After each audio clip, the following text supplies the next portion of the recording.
Perfect.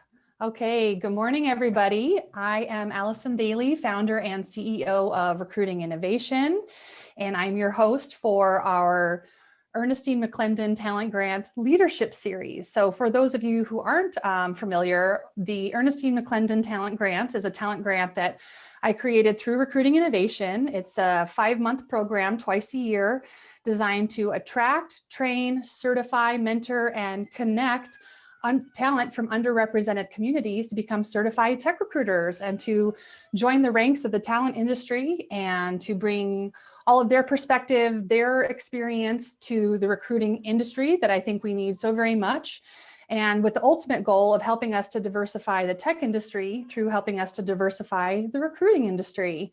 And so part of our program, it's a very holistic program, including the tech recruiter certification, mentorship, but we also have our leadership series. So this is once a month where we have a guest from the talent industry who comes in and shares with us the story of their career, how they got started, where they are today, what they're passionate about within the industry. And then they also share some nuggets of wisdom for our audience, things that they have found useful in their career or their own personal development, or maybe even something they wish they'd known earlier. And so our guest today, I'm so excited, Miss Monnisha Hawkins. She is currently a Director of Talent Acquisition at Strategic Staffing Solutions, also known as S3, which, if you are not familiar, is one of the leading global staffing firms. I was going to say in the world, but that's redundant, global staffing firms. They also rank in, I think, top 50, maybe the top 25 tech recruiting staffing firms. So you are, to be at the level that Monnisha is at, I mean, she is a high performer among high performers. So we're really honored to have her here. A few things about her. She is also was named one of the 40 under 40 by Staffing Industry Analysts, also known as the SIA, specifically under their Rising Star umbrellas. She's also a U.S. Navy veteran. And she's also a member of the Alpha Sigma Lambda National Honor Society. So this is a woman that average doesn't work out for her, always a little bit more. And we met, I think, very briefly at the TechServe Alliance conference almost a year and a half ago, back when we could do events in person. And we've just stayed in touch. And then when this opportunity came around, she was one of the first people I've asked for this cohort. So enough about me. I am so happy. Monnisha, thank you so much for being here. And maybe we could just hear a little bit about your career origin story. How did you get started out, growing up, and then how did you land where you are today? Oh, well, Allison, first of all, I just want to say thank you so much for the invitation. I am so thrilled to be here today to speak with this phenomenal group, and share a little bit of my story, hopefully help some of you up and coming in your careers, make some decisions that will lead to that next great opportunity and get your foot through the door in some of these great companies that we have out here today.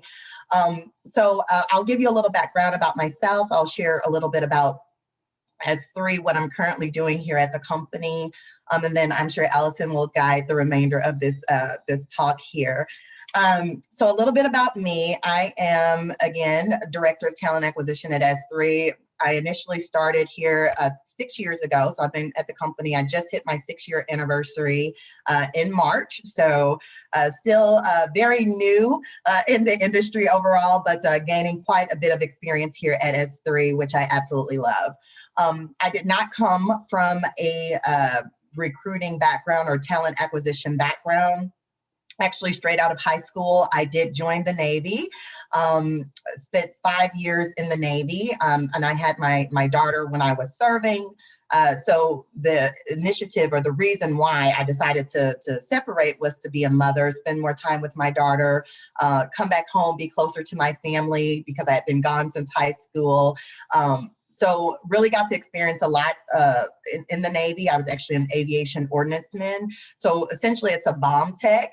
And as you can imagine, coming from, being in high school, going into the Navy, getting bomb tech experience while there. I was joining, once I separated, I really didn't have much real world, experience to kind of translate.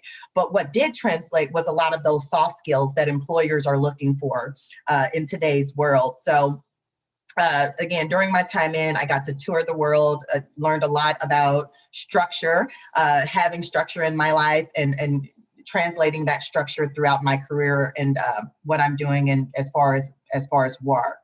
So shortly after my separation from the Navy, that was back in 2012, worked a couple of lower end type of roles, just customer service, data entry, administrative, service department.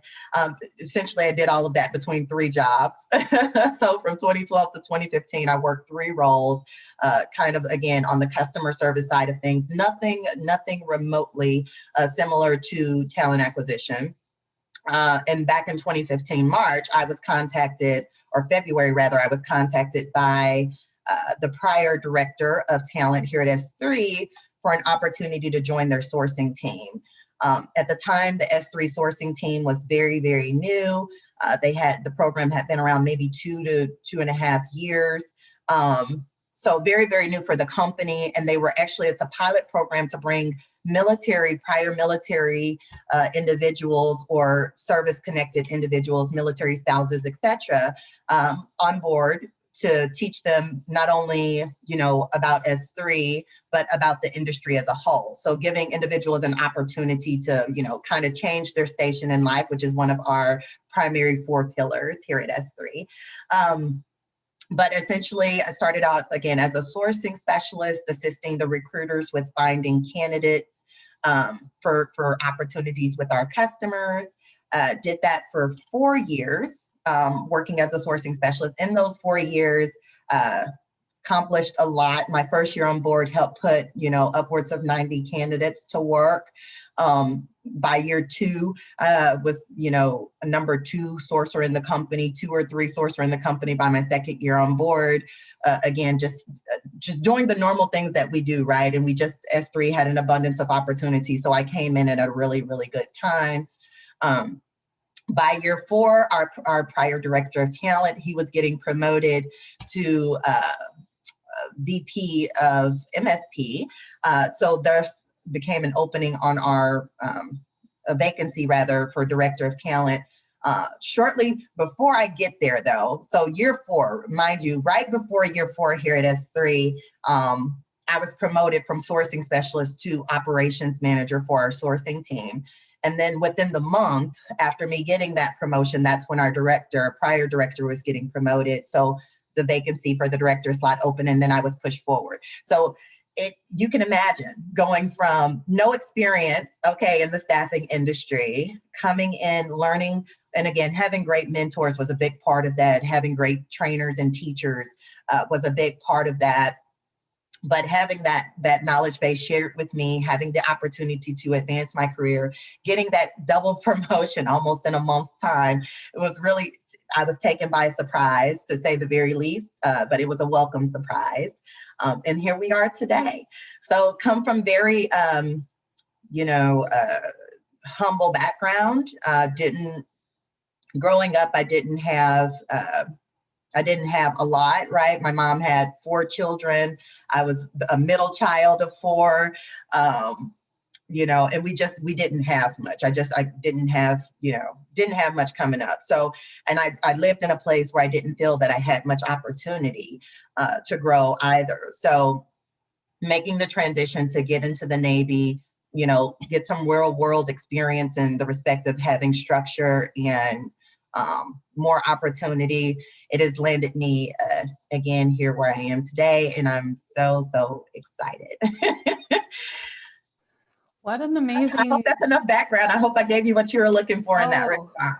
Yes. I feel like to get started, that's like such a nice place to lay the groundwork and then to go from there. So can you talk to us a little bit about like what was it like to get that call? You're working, I think you were, it was like you were working at Best Buy, or you're doing some customer support kind of on the technical side. you get that call. So you were yourself were sourced. So like, that's probably your first, like, this is even a job. Someone reaches out to me. What was it like? What was that first week like? The first 30 days, the first 90 days? Talk to us about that.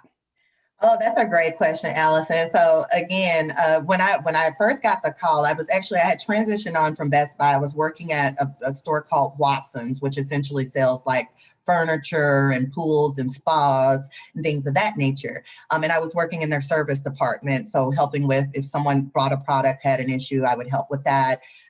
Doing some type of vendor management, you could say, working with vendors to get parts ordered and things like that. But I was doing that right before I started working at S3. And so when I got the call, I was kind of passively on the market. I didn't have, I guess you could have said I posted my resume maybe 3 to 6 months prior to. So it wasn't as though I was hot on the market, but I was definitely open to new opportunities.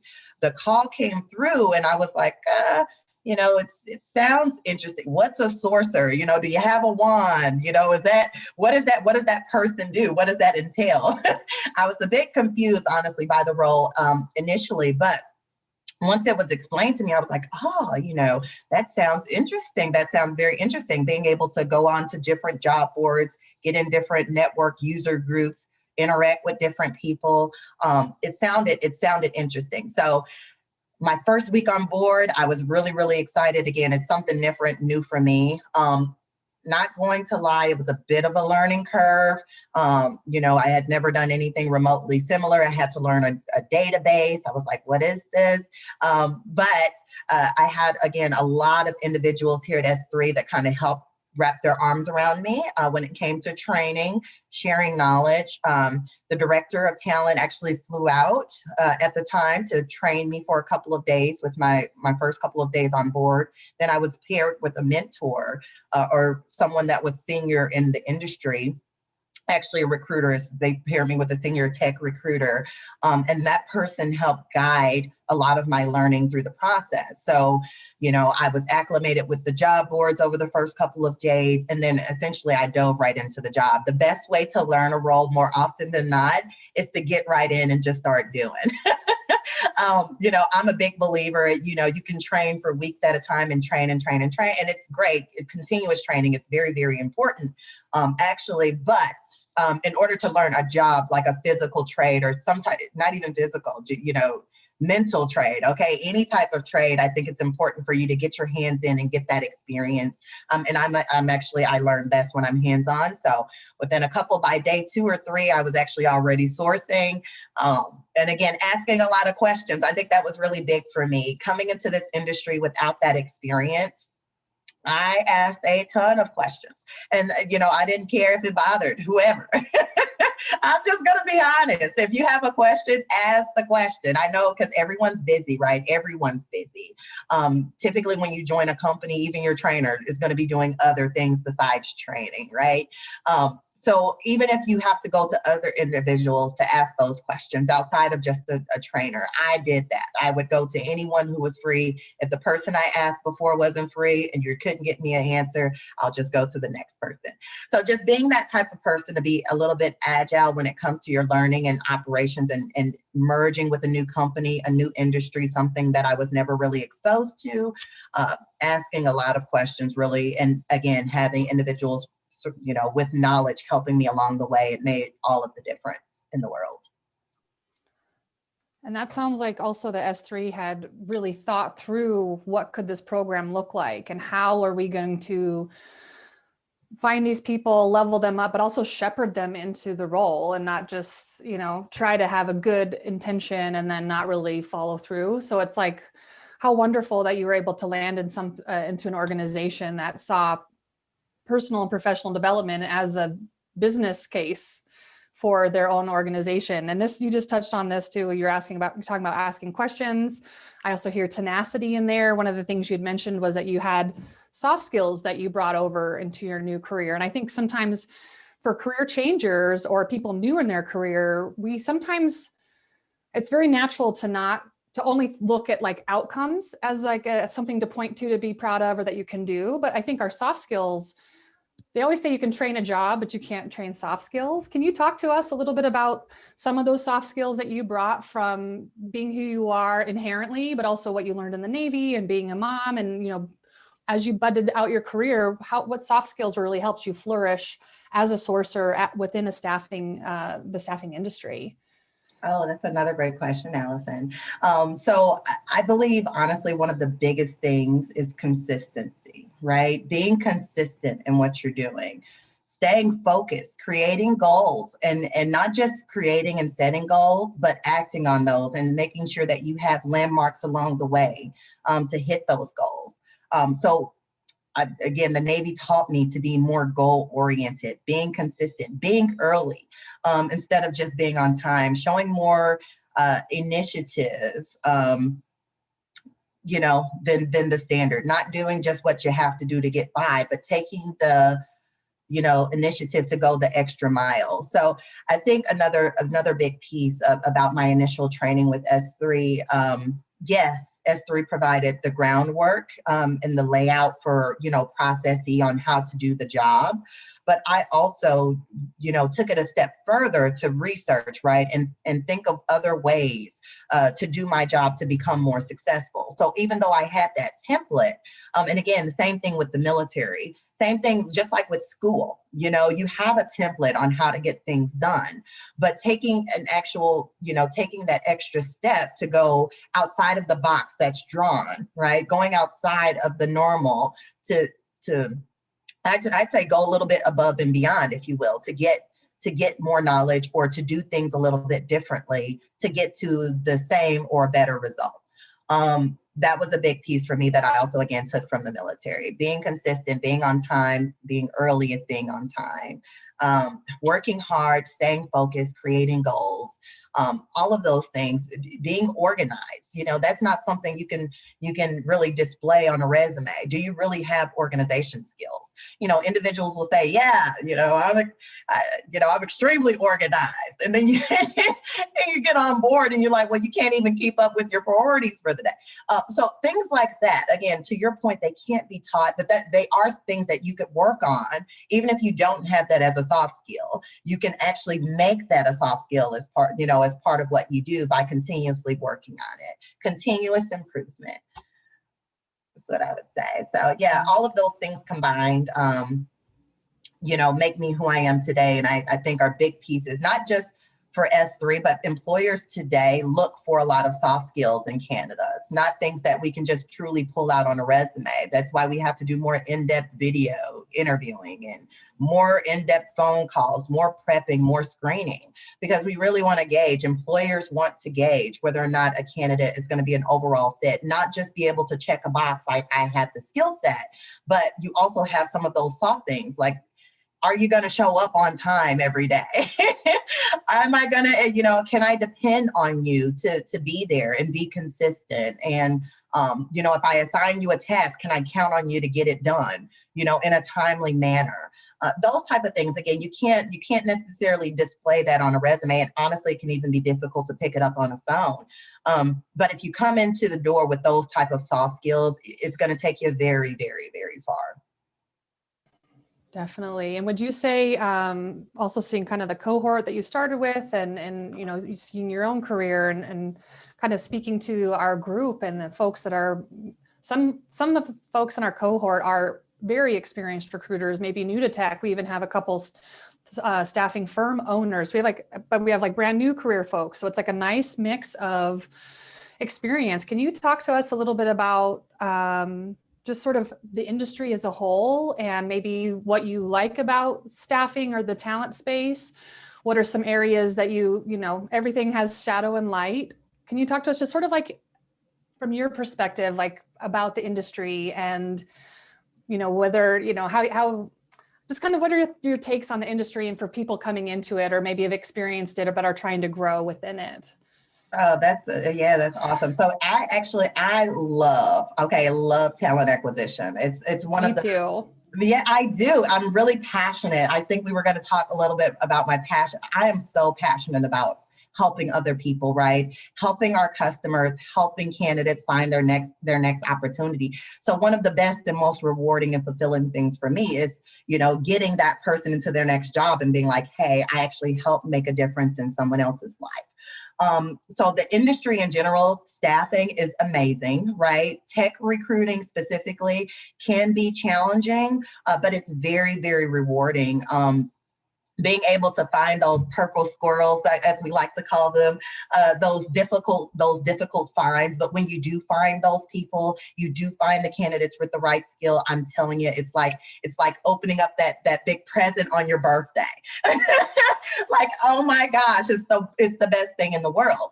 And the thing about recruiting is that you get to do this every day, right? You have the opportunity to engage, right, with different people, different backgrounds. No day is the same. You're working different type of skill sets. Again, you get to attend events where you get to network, meet different people. It's exciting. And if you're not excited, get in tune. You have to find that thing that excites you about recruiting every day, whether it's interacting with other people, whether it's, again, the excitement of finding a skill set that might be a little bit challenging, whether it's learning something new, hearing of something that you've never heard of before. I don't know about you, Allison, but I hear tech terms sometimes. I'm like, where did that even come from? Out of the box, it's new. Just about every week, every month, there's something new coming across the desk. So the industry in general, again, it's phenomenal. It's huge. And it's amazing being able to work with a phenomenal group of people, because the staffing industry is rather large, but I feel like you always come across the same people. I feel like it's small at the same time. So being able to interact with other individuals within the staffing industry is absolutely phenomenal for me personally as well. So I would say those are things that get me excited and jazzed about staffing. And there are several other things as well that I'm sure we could call out over it's just a lot going on in the staffing world. But I do like that I'm able to stay up on the knowledge on what's happening in our world, what's happening with tech, what's the new buzzword, what's the new thing, and staying abreast on everything that's happening in our nation. Here at S3, we partner with SIA, and we have a ton of knowledge shared with us about things going on with pretty much any staffing company in the world. So it's pretty cool just being, like I said, staying abreast on the knowledge of everything happening in our world when it comes to staffing as a whole. I second all of that because yeah, it's one of those industries that, and you're a perfect example, like if you do good work and you have a positive attitude and you are always growing and learning, you can grow in this career. You don't need to go off and get your PhD to come back and try to be a faculty, chutzpah and just like tenacity and organization. You can really, it can be also a very lucrative, and I like to say it's not just a job, it is a career. Yes, that is a great point, Allison. I'm like, to your point about career development, just being able to grow. Again, I'm a little biased because S3 is the only staffing company I've ever worked for. But they do a phenomenal job, guys, of promoting individuals. There are countless stories similar to my own where individuals come into the industry with absolutely no experience. Maybe they were a non-tech recruiter before, but then they joined S3. Because although we're primarily IT staff aug, we do have non-tech roles as well. We have clinical opportunities that we support. It's mostly tech. So we'll have non-IT recruiters join the company, and then they progress themselves up, learn the technology, and then begin recruiting in the tech space. Move from tech recruiting to account management, to ops management, to director, to VP, to executive. I mean, the opportunities are endless, it seems like. And I mean, as another example, this is a little bit off kilter, but we had a sourcer join our company back in 2019, again, with no experience. This guy came on board. He expressed interest in, his name is Johnny Capola. I said this guy. But Johnny, he expressed interest in, becoming a Scrum Master or project manager because he's gotten into recruiting now and he's like, wow, I could really see myself being successful in this area. And so the cool thing is instead of Johnny pursued, different credentials, different certifications in project management and in Scrum. So he got certified and everything. It was a big deal. So he was really looking to progress his career, all while still sourcing and doing an amazing and phenomenal job, right? So he really, once he wrapped up his last certification in Scrum, he expressed to us the initiative to move into one of those type of roles. So we were able to move Johnny from a sourcer on the team to a project analyst position on the MSP side of our company. So now he's supporting projects as an analyst on this side of the company. And again, it's countless other, literally, we have probably 80 to 90% of our employee base that started in one position and moved into something else. The numbers are staggering here at S3. But again, I don't believe, again, to your point, Allison, that this is just like a one company thing. I think it's across the board. Companies, especially when it comes to just staffing in general, you're able to progress into different roles. And maybe you become successful at one thing and you're like, well, I'm interested maybe 5-10 years down the line in something else. Well, you've rocked it out here. Let's get you where you're looking to go. So yeah, coming through the door, working hard, continuously working hard and making money, guys. The money, woo. Woo! If you like those dollar signs, and I'm not shy to say I do. We all like money. We're human, right? And we need money to buy things. So having money, there's nothing wrong with it. And you can make a lot of it. One of our top recruiters in 2020 grossed over $300,000 for the year as a recruiter for the company. And we have account managers that make that over and over and over again, year over year, once they build up a book of business. So again, your opportunity to make a lot of moolah, it's through the roof. So come in, work hard, knock down some doors, especially in tech recruiting, and you can get pretty much whatever you want. It's pretty awesome. Amazing. Part of what I want to be doing somewhere in the next 6 months, I would love to just do a big campaign to the general market to say, come to recruiting. This is an amazing industry. We need you. I will call you, because what that was exactly like, infectious. It was contagious. And that's also something that we don't talk about too. I found a love that, like, as a recruiter, next to like an executive, you are the one that knows every position in a company. Like as recruiters, we fill all these roles, and that means we're going to know so much about what's out there. So even if your Johnny example, even if maybe recruiting is great, but you're seeing other options, you now know those options even exist that you can work toward. It's like I like to call it the node within industry. If you can recruit, literally everything about the industry, every role. It's just a continuous learning role, which is awesome. So yes, love it. Yes. Now let's talk a little bit about what you're doing today. So what are some of your key responsibilities? What are you doing? What's under your umbrella now? Oh, it's a big umbrella. No surprise. I wear many hats here at S3. So I actually manage a sourcing team we have about 15 or 16. We're actually about to onboard a new one. So we're going to be up to 16 sourcers again on the team, which is really, really exciting. At the very high, again, we started out with 4 sourcers, and now we got up to the point where we had 20 something sourcers, back down to 16, but I think it's right size for our company. But 16 sourcers. Then I also manage our redeployment team. We have a redeployment manager. And so she manages those operations, and then I oversee kind of that. Then we have a corporate recruiter as well. So I am responsible for overseeing our overhead hiring to ensure that we're fulfilling our internal needs.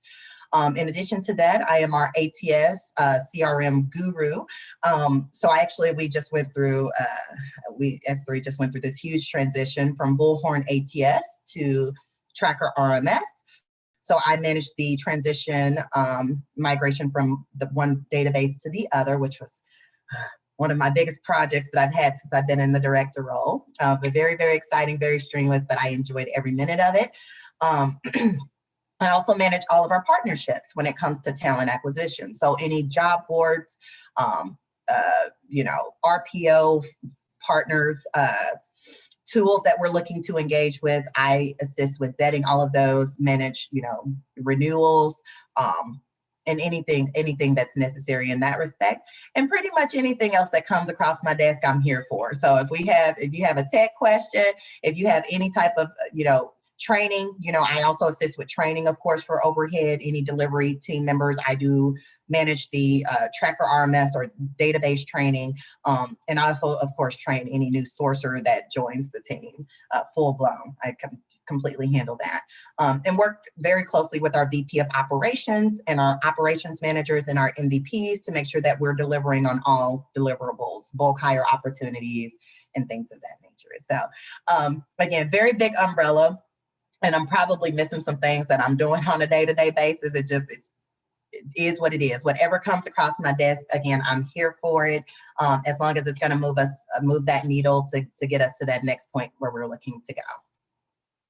How cool. That's awesome. And it's like, I love that you still have your fingers in the sourcing. You're obviously talented in that space, and then how your career grew so that, you're still able to nurture the next wave of talent, but then now your skill set is extending out to, and bless you for that migration, because that is not for the weak of heart to completely change ATSs and the team, and even just deciding on which ATS to get, and then you're 60% through and you're like, wait, you can't do this. You just don't want to there's a lot you don't want to miss in that sort of transition and planning. Oh, and the acclimation or the adaptation to change. It's like pulling teeth, especially with recruiters. Right. You got your system down. Yeah. You're going to do what now? What? You're throwing what in the mix? I have to learn I have a few extra clicks where. No, but it's good. It was honestly, our team did a phenomenal job. I'm really, really proud of them. It did not take us long to kick off with the tool. Once we started the migration, literally, it didn't take us more than 30 to 60 days to get acclimated. It really wasn't a bad transition. So I give all the kudos to my team for being flexible with us, because it didn't come without a few bumps, but it was really good stuff. So I like it. Yes. Projects can be fun. That's for sure. We have our first question here. This is from Sam Reed. Sam has his own firm, so he's one of my folks, the folks in the program that has his own business. And so he's working on his group's called Leap Year, and it's staffing, but it's specifically with also a DEI lens focus. And his question here is, related to keeping track of relationships and staying in touch.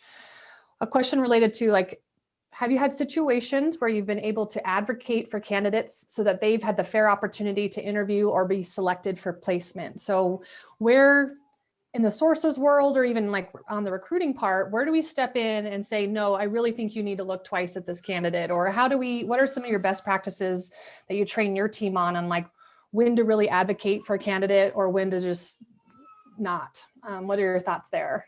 Oh, that's a great question, Sam. Thank you for asking. So essentially, we here at S3 are a big believer that, you're not going to always find 100% match for a job, right? You're not, sometimes it's just not a thing. So we believe, if you have 65 to 70% of a skill set, right, you have most of what a manager is looking for, then it's worth pushing for a sale. So even if, if we've consistently hired, let's say Java, right? And a manager is like, well, I need AWS, J2EE, and all these other skill sets. Maybe they have, like I said, 70% of what you're asking for. We will proactively sell those candidates. And again, a recruiter, it could be the recruiter, or it could be the account manager in our instance here at S3, because we have a separate sales team instead of having full life cycle recruiters or full desk recruiters.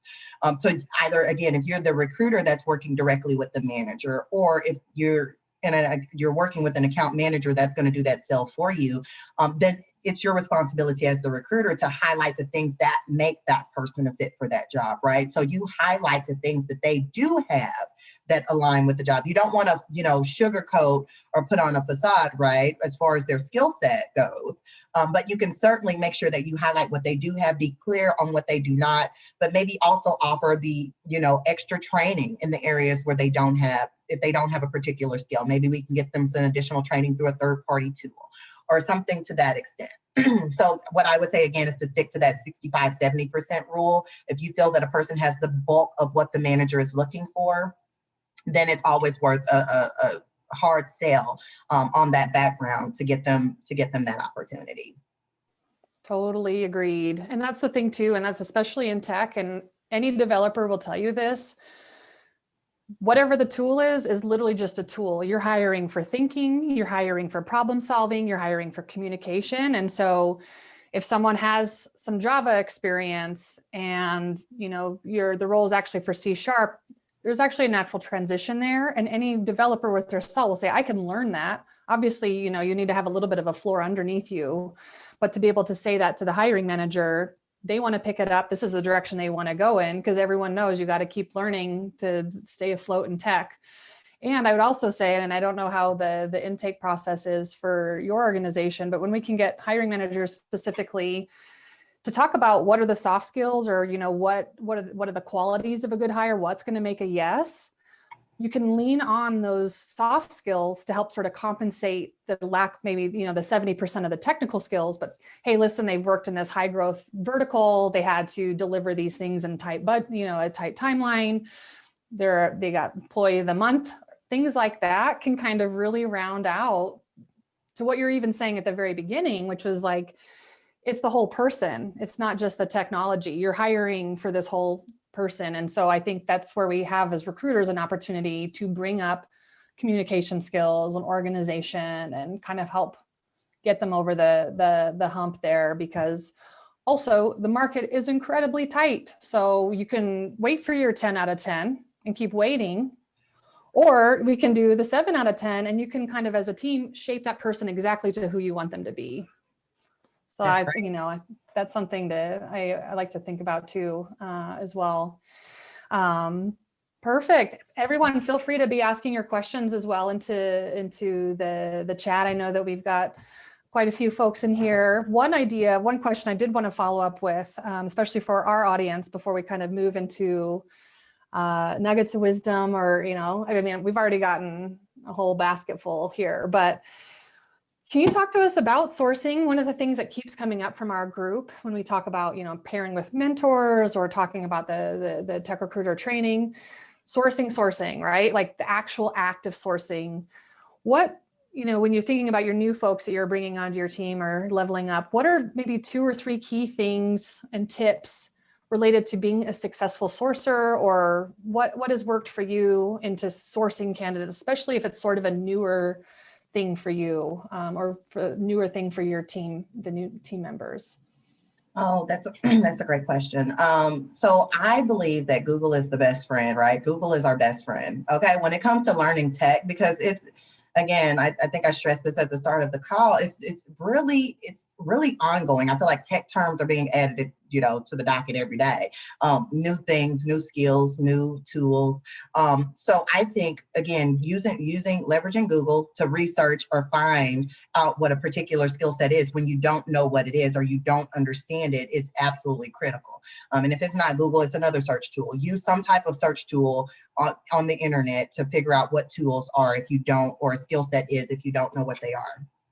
I'm also a firm believer that the staffing industry is not a typical, there's no company in the staffing industry that's going to be a straight 9 to 5 type of job. This is not, it's typically a career, right? Where you're going to be paid salary, you're going to have the opportunity to bonus, even if it's all commission, you're going to have the opportunity to make money in a different type of way, but it's not a typical 9 to 5 job. So working standard hours and thinking that you're going to find all of your candidates within certain hours of the day is not going to be, it's not going to be helpful, right? To think in that fashion.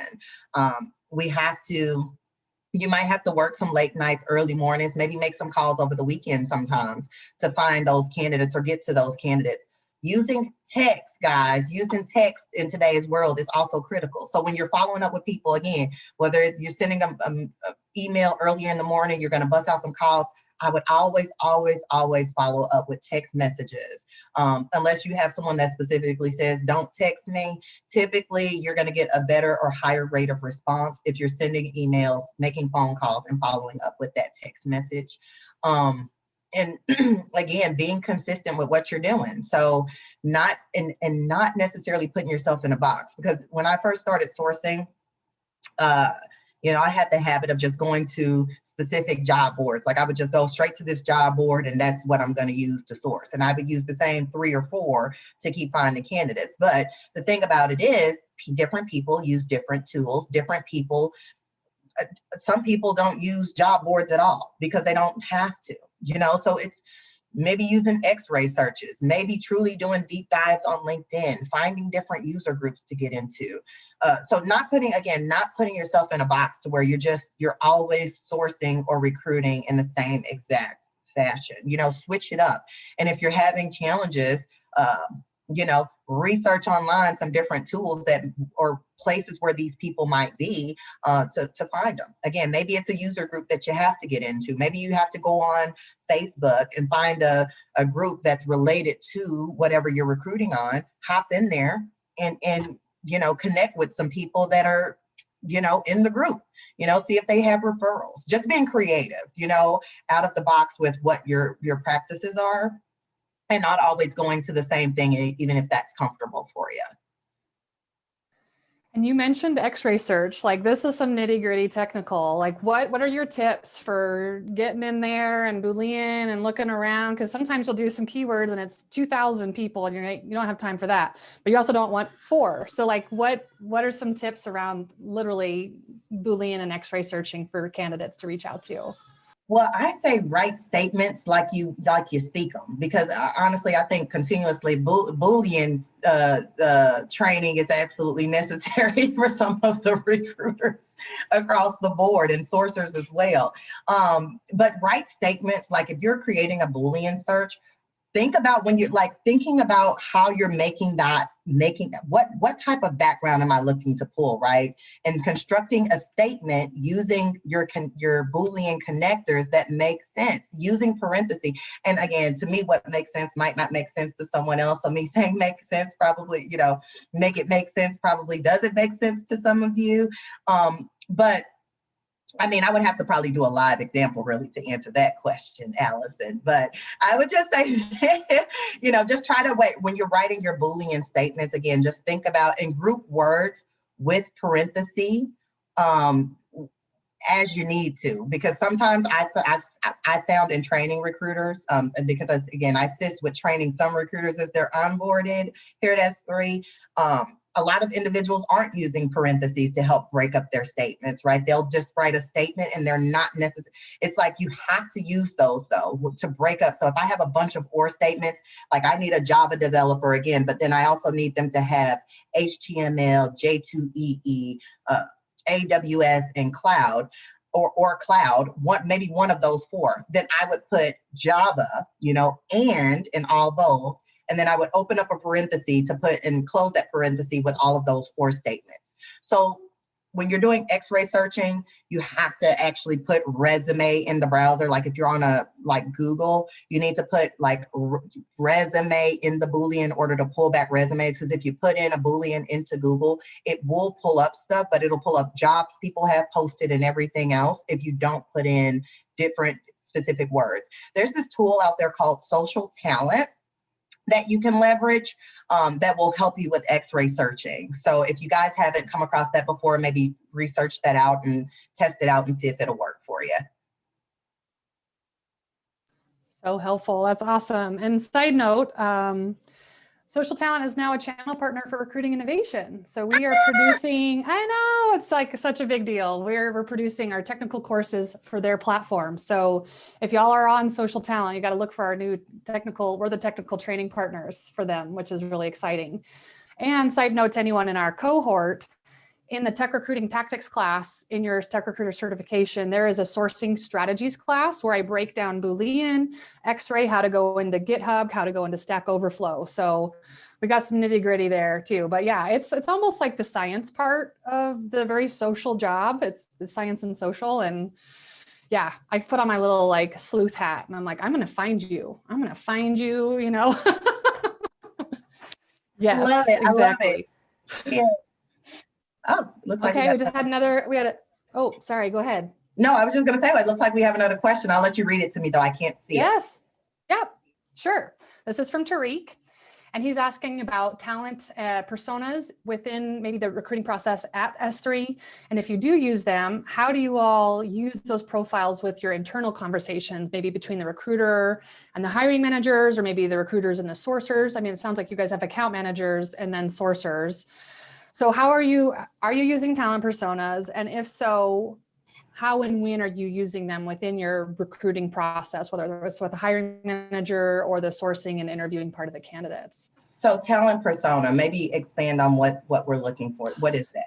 So talent personas, yeah, it's kind of the concept of similar people with experience, similar backgrounds and experiences have sort of like a similar profile. So we teach personas in a way of helping recruiters think kind of at an aggregate, right? So like front-end engineers have a certain persona that is very different from a DevOps engineer or a systems engineer. They tend to be kind of, but then we think about personas as qualitative information, not just the quantitative. Yes, years experience, yes, your tasks, yes, your deliverables, but what are your motivators? What are your frustrations? What are your goals? And so trying to just think about, it's a tool to use sort of as like a aggregate thinking, qualitative, quantitative way to discuss candidates or open roles. No, at this time we're not, and specifically here at S3, we hire a little bit differently, especially internally.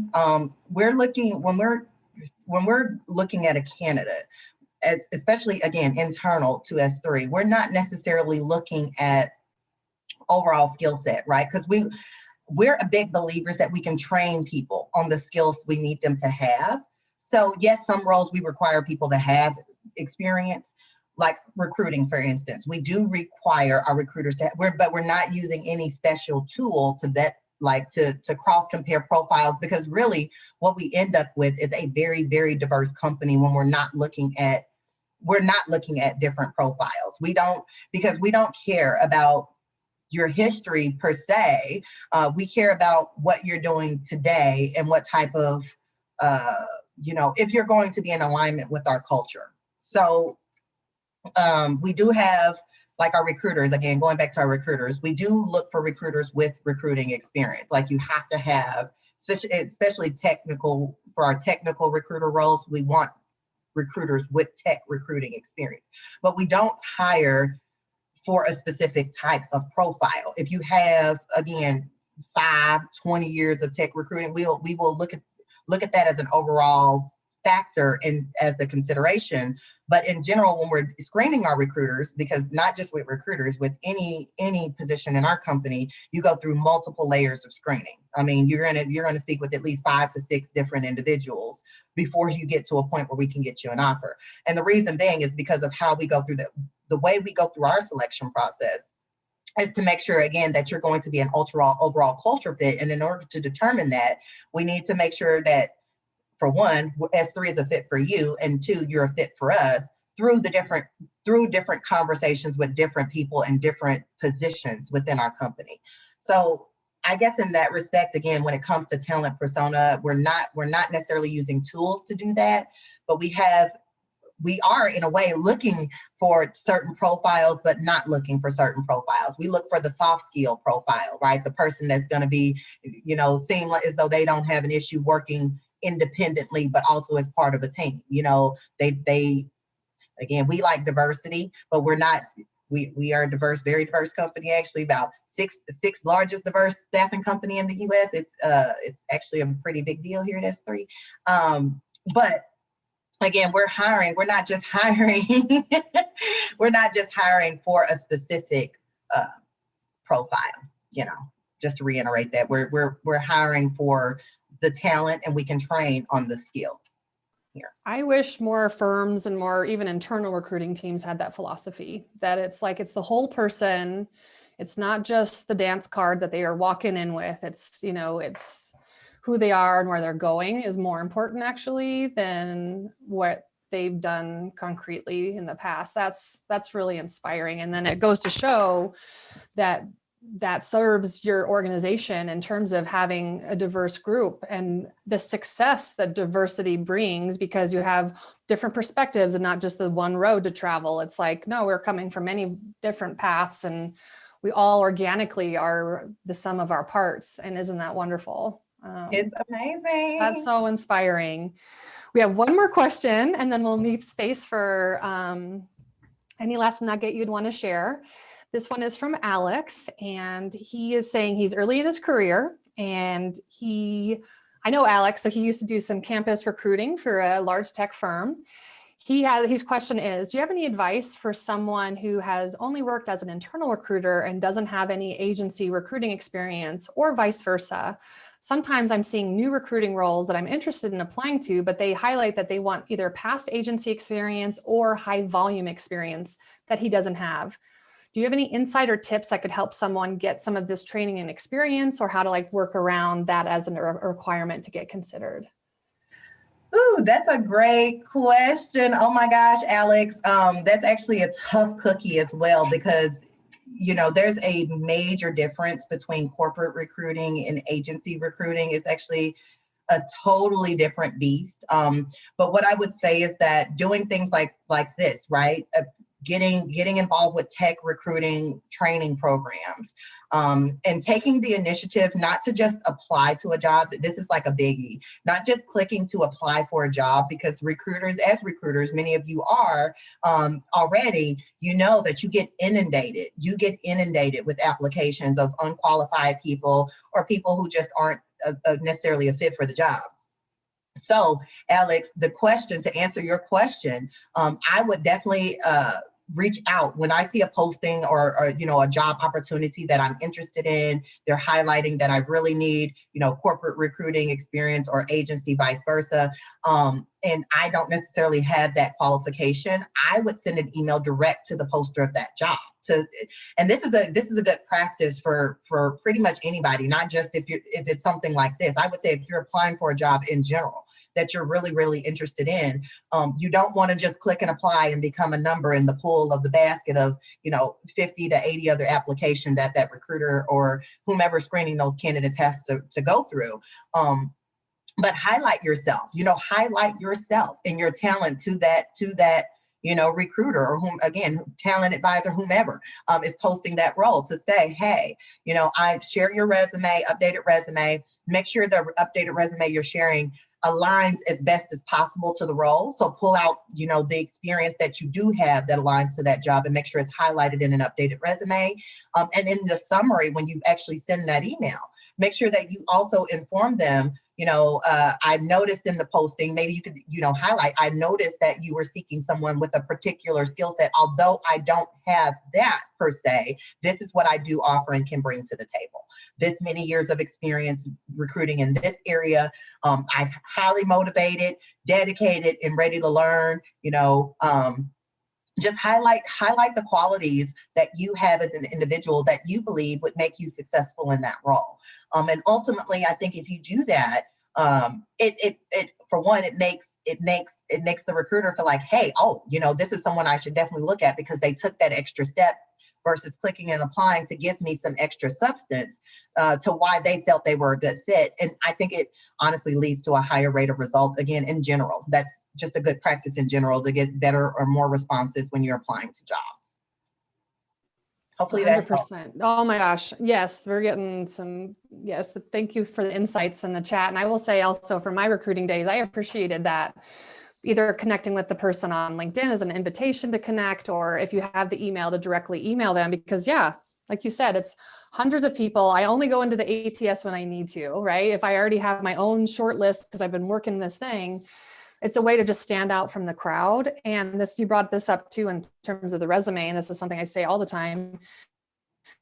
Your resume should be all about where you're going and not just like a list of things of where you've been. So if you're wanting to get more into the staffing side, or you're wanting to move to more high volume, make your intro paragraph all about everything that relates to going into that direction. And then all of your bullets of what you've done, highlight things related to that.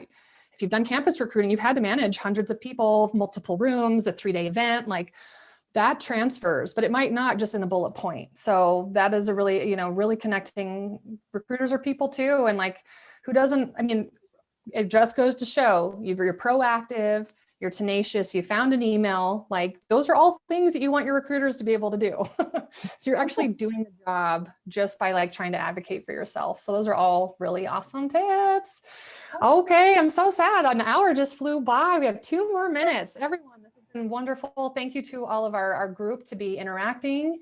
And Monnisha, this, I mean, I'm vibing now from this. This has really put some wind in our sails. So thank you so much. We're going to be sharing this with all the folks from our cohort that weren't able to attend. So I know that they'll gain a lot of nuggets of wisdom and skills from this. With that said, do you have sort of like a last statement or a last thought that you'd like to leave us with, or a tip for our group as they go forth into the world of the tech recruiting industry? Of course, I actually have a couple. Please.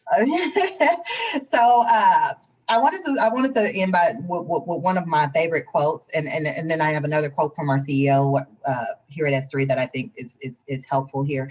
One of my favorite quotes is, though, we are what we repeatedly do, right? So excellence, therefore, is not just an act, but it is also a habit, right? So make excellence a part of what you do each and every day. And that quote is by Aristotle, by the way. But make excellent a part of what you do every single day. So, you know, have aptitude, you know, be consistent, guys, work hard, outwork everyone else around you, right? Outpace, outwork, be the best version of you every single day.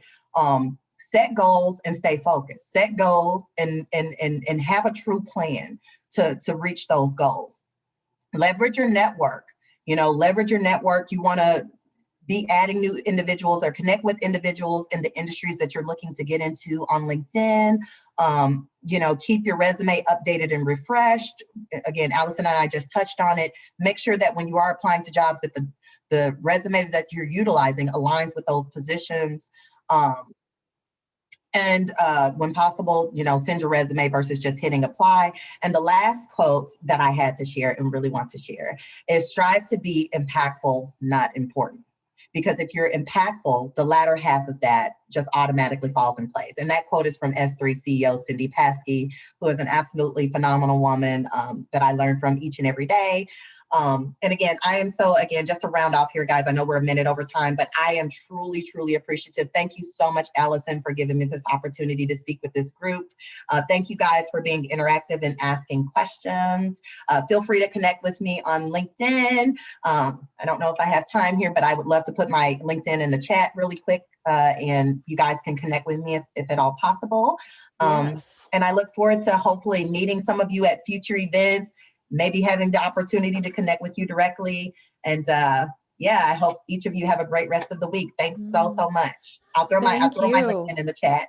Okay, well, you know what? I have your LinkedIn. We're going to do a little post event, so we'll add it in there. That will be excellent, so that everyone can start building their network. Yep, Janae already just said it. We'll be linking your LinkedIn to our follow-up email. So all the thank yous are coming in. This has been absolutely wonderful. What a way to just like get through the hump of this week. And thank you so much for your time. And it's just a true inspiration, Monnisha. Good to see you again. Thank you for having me. Thank you as well, Allison. Thank you again. Invite me any other time. I would love to hop in again, or any other events up and coming. Please think of me. And I'll be reaching out to you maybe for some internal tech recruiting training. There we go. Yes. Right. Okay. Well, from our community to you, thank you so much. Have a good day.